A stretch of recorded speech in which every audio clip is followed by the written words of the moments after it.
Tambayan ita ce, ware bare dangane da aikatau ƙi-ƙarɓau. Da farko kalmar bare na nufin wanda baya cikin rukunin.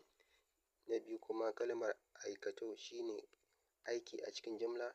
Ta uku kuma a nan kuma aka ce ƙi-ƙarɓau.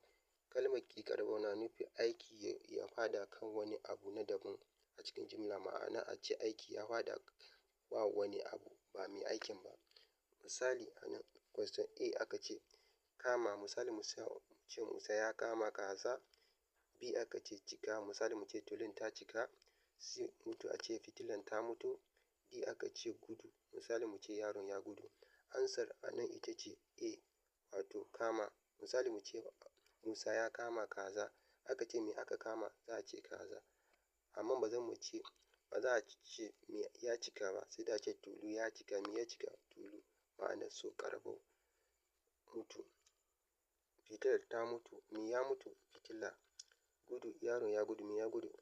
Yaro. Amma Musa fa, Musa ya kama kaza. Me aka kama? Kaza. So answer ita ce A. Tambaya ta biyu a nan ita ce,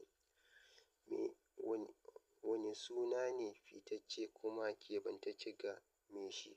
Ma'ana wane suna ne aka san mai shi da ita? A nan ana magana ne akan suna wanda da turanci ake kiransa noun. To a nan aka ce A, gama gari, wato common noun.